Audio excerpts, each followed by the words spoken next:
समंदर में उफान मारती लहरें 45 से 50 डिग्री का तापमान, जहरीले कीड़े से भरी तलतल, दूर दूर तक किनारे का कोई नामो निशान नहीं। बावजूद उसके पूरी मुस्तैदी से डटे हैं मां भारती के सपूत। पूरी मुस्तैदी से दुश्मन का सीना चीरने के लिए तैयार बैठे हैं बीएसएफ के क्रोकोडाइल कमांडो। सर क्रीक इलाका और ऊपर से कहर बरपाता हरामी नाला। जहां हालात बेहद मुश्किल भरे हैं, ये वो इलाका है जहां गर्मियों में तापमान 50 डिग्री तक पहुंच जाता है। लो टाइड के साथ हाई टाइड का खतरा, नमी इतनी कि सांस लेना दूभर हो जाए। आंखों में चुभन है, इसलिए गॉगल्स और सिर पर पताका बांधने को कहा जाता है। बावजूद इसके बिना डरे बिना थमे न्यूज नेशन की टीम अग्निपथ पर वीर जवानों के बीच आप पहुंची है। नमस्कार, मैं हूं राहुल डबास और आप देख रहे हैं अग्निपथ। अग्निपथ पे हम आपको भारतीय बॉर्डर्स पे लेके चलते हैं, जो अग्नि रेखा की तरह है, जो भारत, चीन, भारत, पाकिस्तान, म्यांमार, बांग्लादेश तमाम सरहदी इलाकों से गुजरते हैं। लेकिन इस बार अग्निपथ पर हम हैं, अग्निवीरों के साथ हम हैं, लेकिन ये लैंड बॉर्डर नहीं है। इस वक्त हम हैं भारत के सबसे बड़े जिले कच्छ में। जहां मौजूद है ये हरामी नाले का इलाका है। हरामी नाला इसे इसलिए कहा जाता है क्योंकि यहाँ पर कभी भी मौसम बदल जाता है। ऊंची ऊंची हाई टाइड्स होती है और ऐसा लगता है देखकर कि आप अरब सागर में हैं। जिस तरह के हमने इक्विपमेंट्स कैरी किए हुए हैं, ये भी यहाँ की जरूरत है, क्योंकि जो पूरा पानी है कच्छ का, ये नमकीन है जैसा कि आम सागरों में होता है। लेकिन याद कीजिए, ये कच्छ वही इलाका है जहां से नमक आंदोलन की शुरुआत महात्मा गांधी ने की थी। भारत अमृत महोत्सव मना रहा है। यहाँ की हवा में, यहाँ की पानी में नमक ज्यादा मात्रा में है अगर बाकी सरहदों से इसकी तुलना की जाएगी। लिहाजा अगर हम 15 से 20 मिनट तक यहाँ पर गॉगल्स हटा के रखेंगे तो काफी दिक्कत हो सकती है। जो आंखें हैं उनमें जलन हो सकती है, इसलिए यहाँ पे गॉगल्स लगाना बेहद जरूरी हो जाता है। जिस तरीके से हमने आपको लाइन ऑफ एक्चुअल कंट्रोल यानी एलएसी की सीमा दिखाई थी, वहां गॉगल्स जरूरी थे क्योंकि वहां पर लगातार बर्फबारी हो रही थी। लेकिन यहाँ आंखों में नमक जा रहा है, इसलिए गॉगल्स लगाए बिना यहाँ पर काम नहीं किया जा सकता। बालों में नमक इकट्ठा हो सकता है, लिहाजा हमने ये कमांडो जो एक तरीके से पटका है वो बांधा हुआ है। और यहाँ पर ज्वार और भाटा इतनी तेजी से आता है कि कितना ही कंट्रोल क्यों ना हो, बोट पलट भी सकती है जिस स्पीड बोट में हम मौजूद हैं। इसलिए हमने लाइफ जैकेट भी पहनी है। बेहद मुश्किल टेरेन है इस पूरे के पूरे इलाके का, जहां से हम आपको अग्निपथ दिखा रहे हैं। और वाकई ये जल पे क्यों ना हो, लेकिन अग्निपथ ही है। जो वॉर क्राई है बीएसएफ का, वो है भारत माता की जय। और तिरंगे को प्रणाम करके हम शुरुआत करते हैं। हमारे साथ डिप्टी कमांडर रणवीर जी है और रण सिंह, क्योंकि रण में हम मौजूद हैं और रण के शेर भी हैं। आपसे जानना चाहेंगे कि कितना मुश्किल है इस टेरेन में काम करना, क्योंकि ऐसा लग रहा है कि आप लोग कोस्ट गार्ड की तरह काम कर रहे हैं, वाटर विंग है। आप देखिए कि ये एरिया कितना लंबा चौड़ा है और बीएसएफ जैसा कि आपने कवर किया होगा, कश्मीर की ऊंची बर्फीली पहाड़ियों से लेके लैंड बॉर्डर और यहाँ पे ये समुद्र, ऑलमोस्ट हम कोस्ट गार्ड का काम कर रहे हैं यहाँ पे। लेकिन हमारे जवानों के अंदर में देशभक्ति की जो भावना है वो कूट कूट कर इस कदर भरी है कि अगर हम जगह हैं तो देश आराम से सो रहा है, देश के नागरिक आराम से सो रहे हैं। ये हमारे लिए काफी प्राउड का विषय है, बहुत अच्छा लगता है यहाँ पे काम करके। सर, क्रीक में काम करना बहुत मुश्किल होता है, क्योंकि क्रीक का मतलब है कि कभी भी ज्वार आएगा, कभी भी भाटा आ सकता है। ऐसे में कितना मुश्किल है इस टेरेन में काम करना, क्योंकि आप कमांडो हैं, उसके बावजूद आपने लाइफ जैकेट पहनी है, हमें लाइफ जैकेट पहनाई हुई है। तो क्या एकदम से यहाँ पे हाई टाइड, लो टाइड किस तरीके से रहते? नेचुरली आप जैसा बता रहे, काफी टफ है। क्रीक्स जो अपना कोर्स बार बार चेंज कर लेती हैं।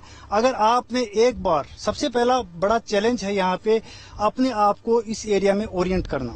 जैसे आप देखेंगे कि यहाँ पे कोई लैंडमार्क नहीं है जिससे हम ये देख सकें हमें जाना कहाँ पे है। अगर आप यहाँ से भी बाएं या दाहिनी तरफ घूमेंगे तो आपको कुछ आइडिया नहीं लगेगा कि हम कहाँ जा रहे हैं, किस साइड के अंदर में जाना है।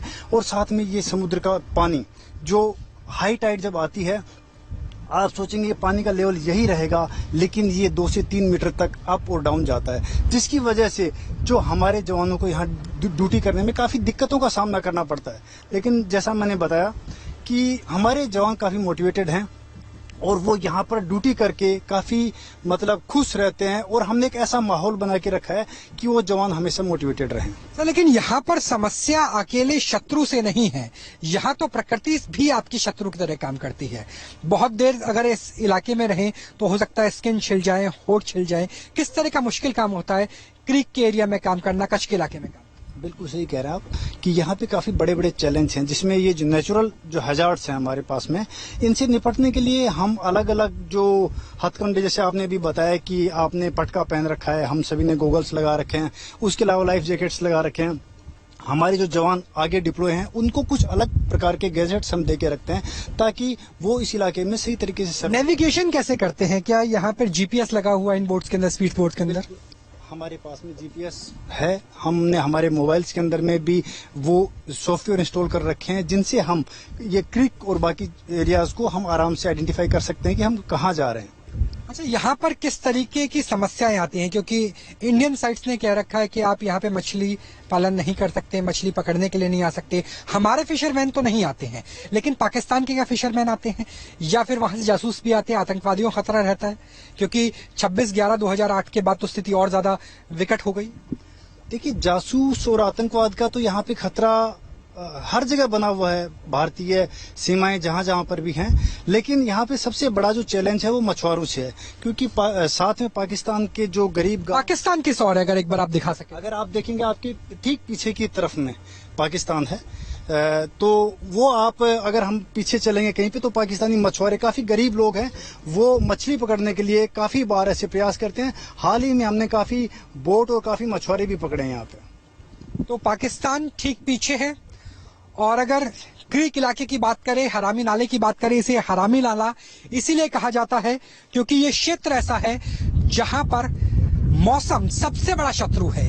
यहाँ पाकिस्तान से भी, पाकिस्तानी रेंजर से भी बड़ा शत्रु मौसम है, क्योंकि मौसम कभी भी बदल जाता है, इसलिए उस पूरे इलाके को हरामी नाला कहा जाता है। यहाँ बीएसएफ दिनों रात 24 घंटे राउंड द क्लॉक सीमा प्रहरी हर पहर में तैनात रहते हैं और काफी मुश्किल है इस इलाके में काम करना। जिस तरीके से आपको बताया कि अगर 15 मिनट तक आप बिना गॉगल्स के रहेंगे तो आंखें जलन करने लगेगी, होठ अभी से फट रहे हैं, स्किन लगातार फट रही है।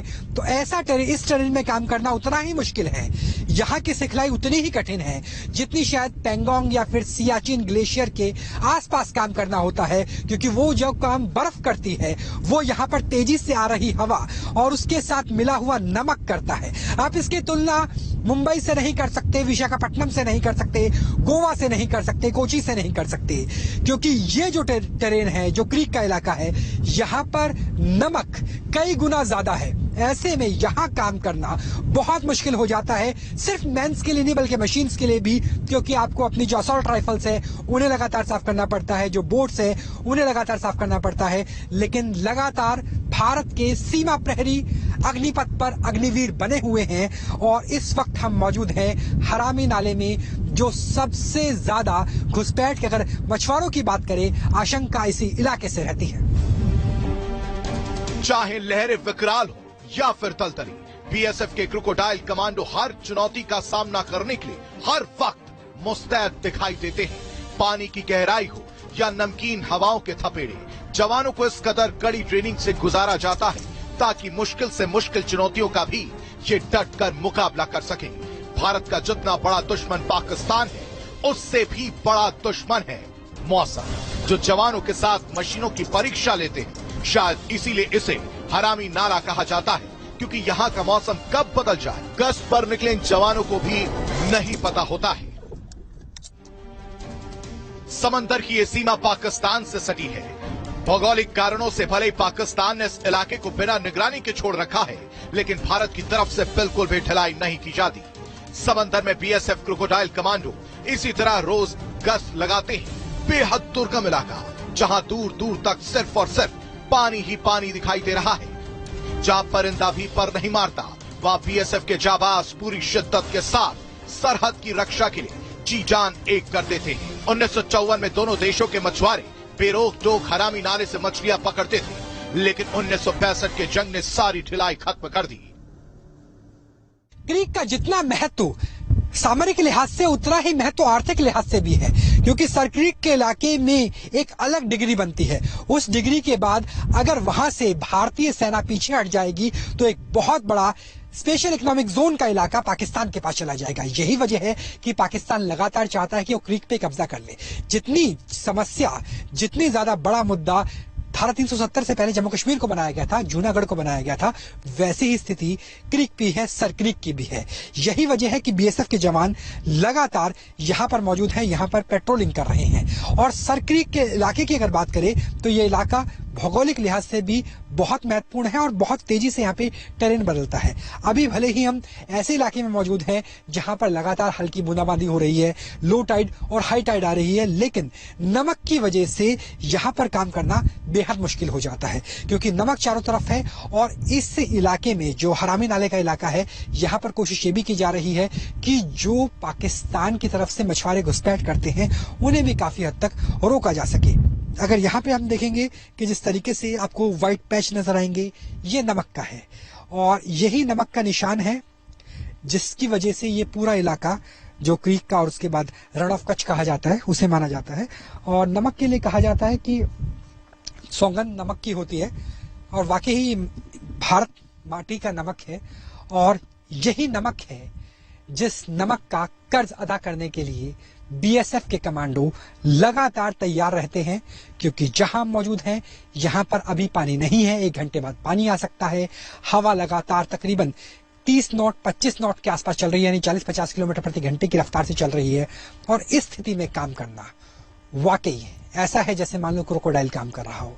ऐसा है कि मानो आप जमीन पे भी काम करते हैं और पानी में भी काम करते हैं। और यही बीएसएफ की सिखलाई भी है और यही बीएसएफ का वॉर क्राई है। भारत माता की जय। ये गुजरात का वही हरामी नाला है जिस इलाके से 26 नवंबर 2008 को पाकिस्तान परस्त आतंकियों ने घुसपैठ की थी और मुंबई पहुंचकर सैकड़ों निर्दोष लोगों की जान ले ली थी, जिसके बाद से यहाँ की सुरक्षा और ज्यादा बढ़ा दी गई थी। हवा हो या तूफान, बारिश हो या बवंडर, भारत के वीर जवान हाथों में हथियार लेकर दुश्मन पर पैनी नजर रखते हैं और इस मुश्किल घड़ी में भी बीएसएफ के जवान अपने फर्ज पर डटे रहते हैं। कच्छ के क्रीक इलाके में हम मौजूद हैं। क्रीक इलाका जहां 1819 से पहले सिंधु नदी बहा करती थी, यहाँ बड़े बड़े पोर्ट्स हुआ करते थे और उस वक्त इसे बाणगंगा कहा जाता था। लेकिन अंग्रेज अफसर जिनको सर की उपाधि दी गई थी उनके नाम पे, क्योंकि क्रीक की एक टरेन है जहां पर कभी पानी तेज आता है, कभी धीरे, कभी ज्वार होता है, कभी भाटा होता है, लिहाजा इसे सर क्रीक कहा गया। अगर इसके इतिहास की बात करें तो 1913 में पहली बार ये मामला आया कि ये इलाका किसके पास रहेगा, कच्छ के महाराज के पास या फिर जो सिंध राज्य है उस वक्त इंडिपेंडेंस इंडिया से पहले की बात है उनके पास रहेगा। 1914 में मामला बॉम्बे पहुंचा और बॉम्बे से ये निर्देश आया कि इलाका तो कच्छ के महाराज और सिंध के बीच में बटेगा, लेकिन जहां तक नेविगेशन रूट है वो रहेंगे, यानी यहां से नाव जा सकती है। अब इसमें यूएन कन्वेंशन आ जाता है जिसके अनुसार अगर नेविगेशन रूट है तो उसके मध्यम लाइन को ही लाइन ऑफ कंट्रोल माना जाएगा, इंटरनेशनल बॉर्डर माना जाएगा।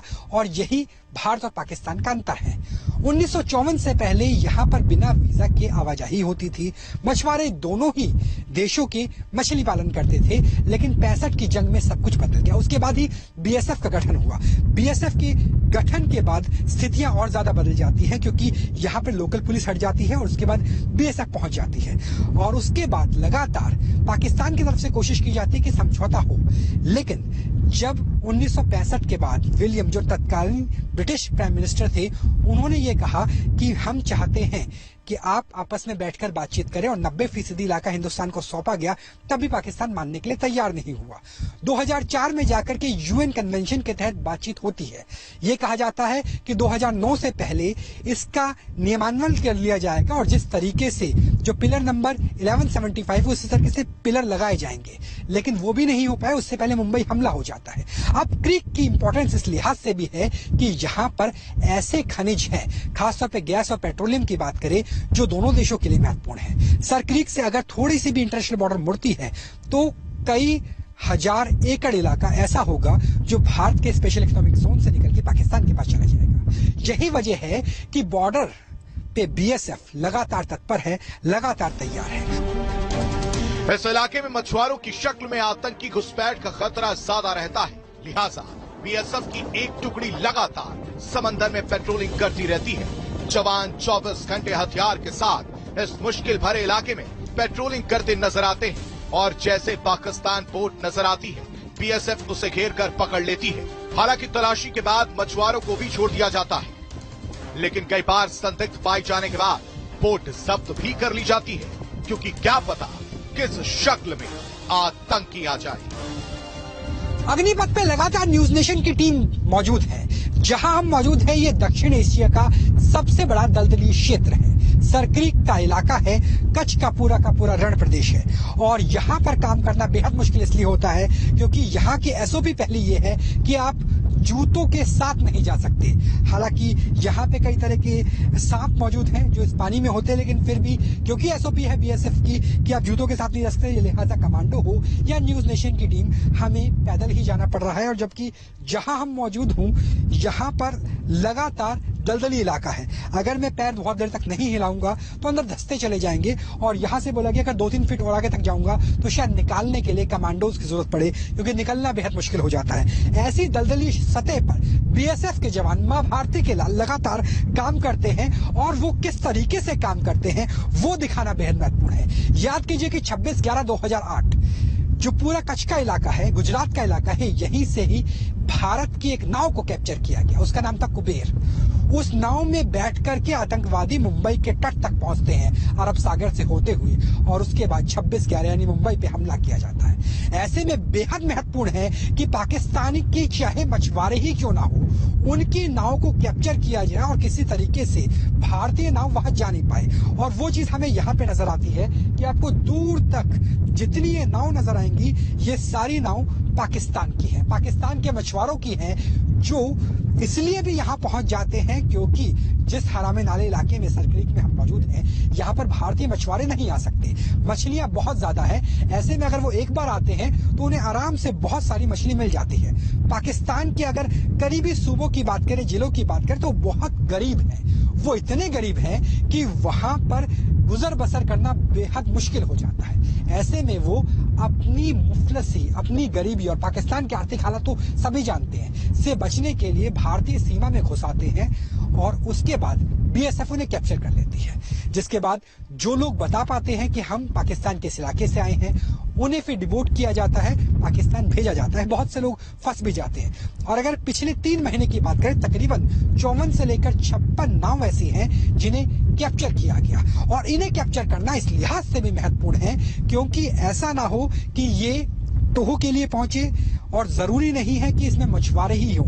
हालांकि सिखलाई ये है कि आप गोली नहीं चलाएंगे, आप पहले निगरानी करेंगे, लेकिन जैसे मोहम्मद हो, आईसीआई हो, आईसीएसआई हो या उसके अलावा आईएसआईएस के आतंकवादी हो, खुरासान मॉड्यूल हो, वो भी ऐसी जगह का इस्तेमाल कर सकता है। हालांकि जितनी समस्या जम्मू कश्मीर में है, जितनी समस्या पंजाब में है, उतनी घुसपैठ की समस्या यहाँ अभी तक नहीं है। लेकिन बीएसएफ की सिखलाई ये है कि किसी तरह से कोई कोताही ना बरती जाए। दलदली क्षेत्र हो, क्रीक जहां मौजूद है, पानी वाला इलाका हो, या फिर जिस तरह से ज्वार और भाटा आता है, क्योंकि जब हम यहाँ पहुंचे थे तब इन नाव तक पानी था, यहाँ पे लंगर डाल के रखा गया है। लेकिन अब क्योंकि भाटा वक्त चल रहा है लिहाजा 4-5 फीट पानी नीचे चला गया है। जैसे 6 घंटे के बाद ज्वार आएगा वैसे पानी का लेवल लगातार बढ़ जाएगा।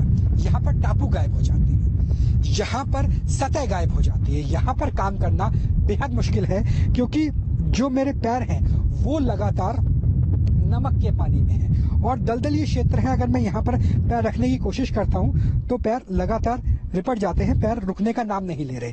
और इसके अगर मैं नीचे जाऊंगा तो फिर दलदली क्षेत्र है, वहां लगातार अगर मैं पैरों को नहीं हिलाऊंगा तो पैर अंदर चले जाएंगे। तो कुल मिलाकर के ये भले ही सागर के पास का इलाका हो, लेकिन यहाँ काम करना उतना ही मुश्किल है जितना सियाचिन ग्लेशियर पे काम करना है, दौलत बेग ओल्डी पर काम करना है, उतना ही मुश्किल यहाँ पर काम करना भी है। इसे आप भारत का नीदरलैंड भी कह सकते हैं। नीदरलैंड इसलिए क्योंकि जो सी लेवल है उस सी लेवल से हम लोग नीचे मौजूद हैं। यही वजह है कि जब भी अरब सागर जो पीछे है, पाकिस्तान भी पीछे है, वहां से ज्वार आता है तो जिस हम तटरेखा पे मौजूद हैं ये पूरी तटरेखा डूब जाती है और इसी वजह से लंगर डाल के बेहद मुश्किल स्थिति पर यहाँ पर पाकिस्तान की नाव को रखा गया है। और यहाँ पर चलना भी अपने आप में उतना ही मुश्किल है जितना हम नई स्नोफॉल के बाद जिन्हें जो कई बार ब्लैक आइस भी बन जाती है वहां पे चलना होता है, क्योंकि यहाँ पे एक एक कदम बहुत आराम से रखना पड़ता है। और यहाँ पर अगर रिडल स्नेक की बात करें तो वो भी बहुत ज्यादा है। यहाँ पे आप बहुत सारे